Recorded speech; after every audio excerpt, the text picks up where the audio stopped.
आज मैं फिर एक बार 10वीं वर्ग के लिए संस्कृत की पाठ्य पुस्तक के तीसरे पाठ के साथ उपस्थित हूं। हमने व्यायाम से होने वाले लाभों की काफी चर्चा की थी और उसी कड़ी में आज मैं इसे आगे बढ़ाने जा रहा हूं। हमने यह देख लिया था कि शरीर का जो परिश्रम जन्य कर्म है उसी को हम व्यायाम कहते हैं। व्यायाम के बाद उस सुखी शरीर को अच्छी तरह से मालिश करना चाहिए। फिर व्यायाम करने से शरीर की वृद्धि होती है,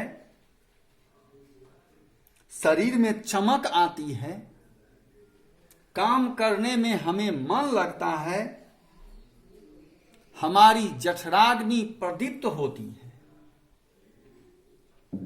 और हमारी सुंदरता में दिनानुदिन बढ़ोतरी होती है। अर्थात हमारा शरीर सुडौल और गठीला होता चला जाता है। अब हम आगे देखते हैं कि व्यायाम से और क्या लाभ होते हैं। तो आगे है श्रम क्लम। श्रम क्लम का अर्थ है मेहनत के कारण होने वाली थकान। पिपासोष्ण मतलब प्यास। उष्ण का अर्थ है गर्मी।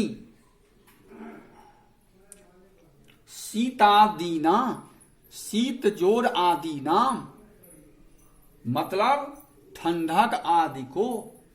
सहिष्णुता अर्थात सहने की शक्ति।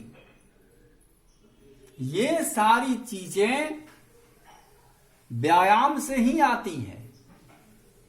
अगर कोई व्यक्ति नियमित रूप से व्यायाम करता हो तो अधिक श्रम करने के कारण उसे श्रांति नहीं होती, उसे थकान नहीं होती। वह बिना थके हुए ज्यादा से ज्यादा काम कर सकता है। आप दूसरे शब्दों में यह भी कह सकते हैं कि व्यायाम करने वाला व्यक्ति लगातार परिश्रम करने के बाद भी जल्दी थकता नहीं है। पिपासोष्ण प्यास और गर्मी को बर्दाश्त कर सकता है, सह सकता है। हो सकता है दूसरे लोग प्यास से व्याकुल होकर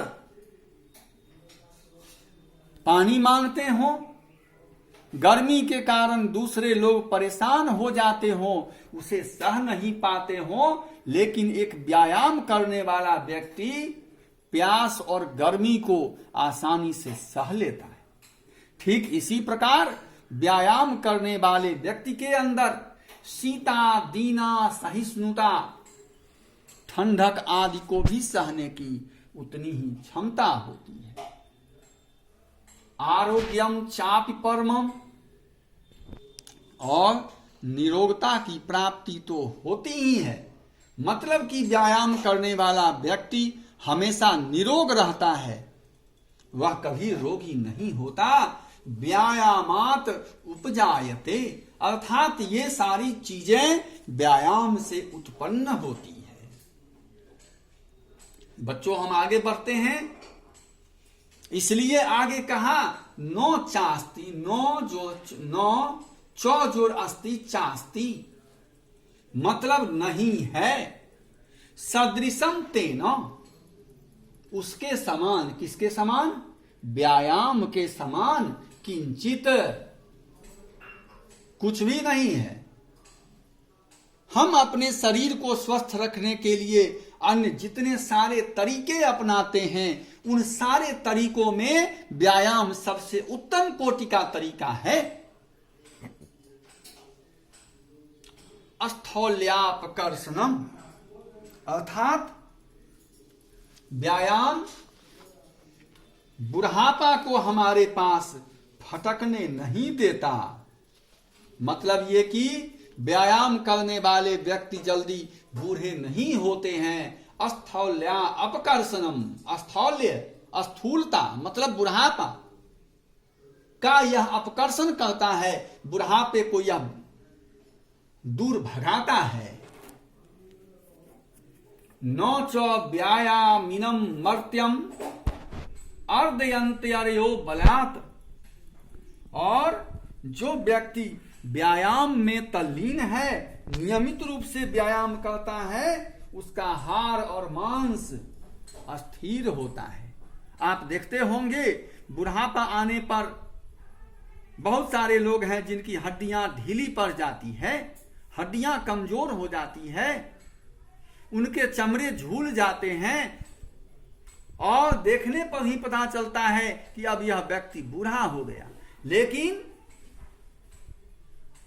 बुढ़ापा तक एक व्यायाम करने वाले व्यक्ति की हड्डी और उसका मांस ये स्थिर रहते हैं, अर्थात ये झूलते नहीं, हड्डियां कमजोर नहीं होती है।